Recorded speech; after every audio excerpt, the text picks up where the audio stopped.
Earlier this week, Secretary of State Marco Rubio confirmed that the United States transferred another 17 violent criminals to El Salvador's mega prison.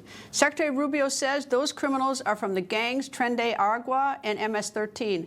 Last week, the Secretary of the Department of Homeland Security, Kristi Noem, went to El Salvador. She walked that mega prison. U.S. Secretary of Homeland Security, Kristi Noem, joins me. Nice to see you. Good to see you, too. Thank you. Always a big difference when you're there in person than watching on TV. Tell me, what was that prison like? It is. It was quite an installation. You know, the president of El Salvador and the people there built that prison in 7 months. It will house 40,000 terrorists. So that is the only individuals that they will house in this facility. Right now, they currently have 14,000 there, and they said they would take all the TDA members that we wanted to send them. They are very focused on keeping the worst of the worst.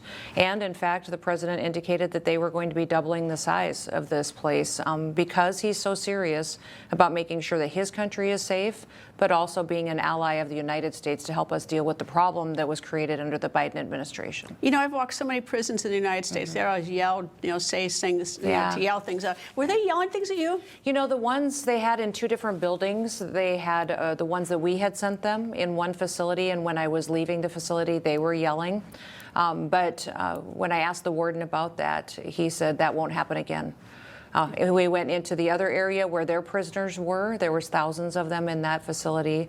And no, they sat there and watched. There was 80 to 90 individuals in each cell. And when they were there, we looked at how they were being treated, what they were being fed, what their facilities were, the technology that they were using, and very clean facility. But it is definitely one that is built for terrorists. The security is amazing. I have no sympathy for MS-13 or Tren de Aragua here in the country. I mean, they've done just wicked, you know, just wicked things. Yes. But in that prison, how long do they stay? They will stay there forever. Those individuals. This is a dead end. They will never leave. That facility is called CCOT, and they will never leave that facility. They said that they've had no deaths in this facility, is what the president has told me, but also that no one will ever leave.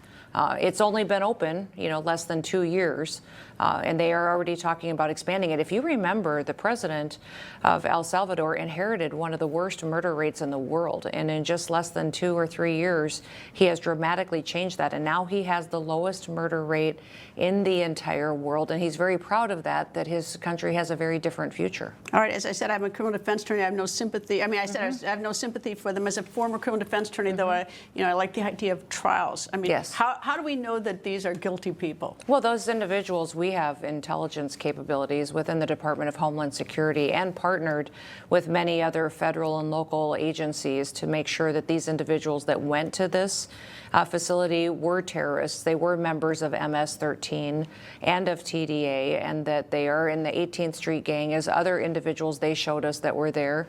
It was interesting. They took the time to, as well, to show me on each of these individuals how they were marked, their tattoos, how you identify a gang member, how you they show how many people they have killed, and different markings for what they have done that they're proud of to be initiated into these organizations, and then really what their history has been like perpetuating violence. So it was a very interesting visit, but Greta, the reason that I went there was to be transparent with the American people.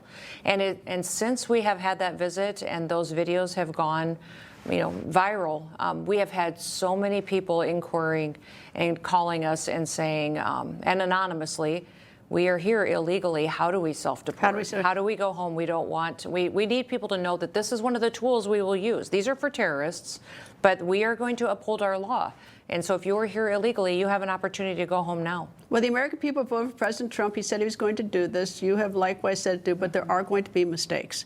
And there appears to be one that was made in Maryland just recently where someone may not have been a gang member, but is now in that prison. He's definitely a gang member. He's definitely a gang member? MS-13, very dangerous individual. Why would his deportation have been a problem if you have the authority to deport him, and that's a whole other issue? But why is there a complaint about him? You know, there was an administrative decision that was made that was inaccurate at the time based on a judge's order for where this individual could go.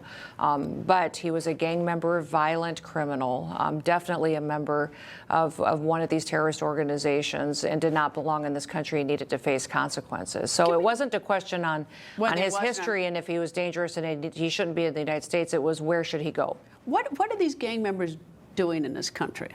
You know, they are coming here to perpetuate their money laundering, their criminal activity, their murders. They're being controlled by the cartels. And they're very, very sophisticated. I think when people think about cartels, they think about the ones we knew about years ago. But these cartels are very sophisticated. Oftentimes, they're laundering money for Chinese entities or people that are tied to the PRC. So this is a world plan of evil people that want to take down the United States of America. Their goal is to destroy America. They're not just doing it from the outside, they're doing it from the inside. They want to destroy our society. All right, Tren de Aragua is from Venezuela. They are. And MS-13 from El Salvador. Mm-hmm. Are they different other than where they're from? Is there anything different? They're different, and they definitely have a little bit of different activities, although the president, Bukele of El Salvador, will take all of his individuals back from his country. But not the Venezuelans? The Venezuelans, he will take them if they're terrorists and put them into that prison.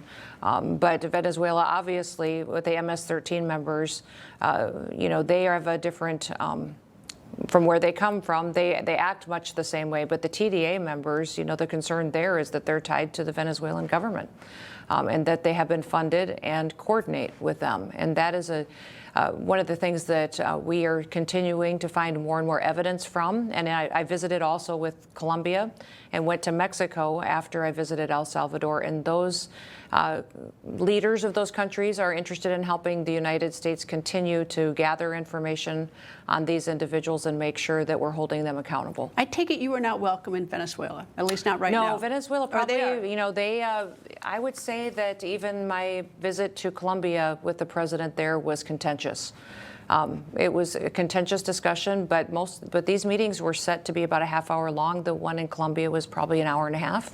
Started with him criticizing our government for about a half hour and talking about how TDA members were misunderstood. They were really just people that needed more love and more understanding. He talked about how some of the cartel members were his friends. And so I told him clearly that, listen, we will never legalize drugs in our country. Cartel members, if they are your friends, we will kill them. President Trump has going after these dangerous criminals, and there will be consequences for it. And if he really thought TDA members needed more love and understanding, I would send him all that he could handle, so that he could love them more and see what he could do to rehabilitate these evil creatures. Can you give me sort of a thumbnail idea of what your day is? I mean, we see you on TV, we see you covering that, but there's so much more with, you know, national security than these gangs. I imagine that your day, like, what time do you get up? What time do you get to work? Or is there any sort of regular? And is there any regular day for you?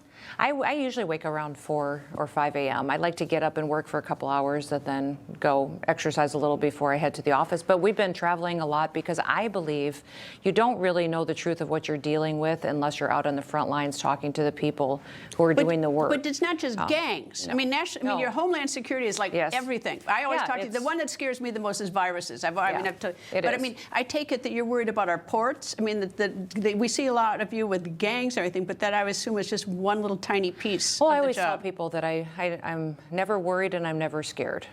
That when you say that out loud, it gives an acknowledgement to something that I just don't get the privilege of having.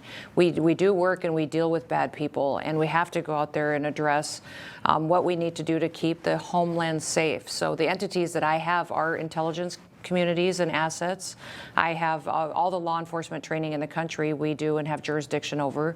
ICE, HSI, we have Border Patrol, Customs. We collect all the tariffs in this country. That's been a big discussion as well. And we have FEMA, TSA. So a lot of security, but also I think that my days are ones that are filled with things that matter. Last question, what time's the day end?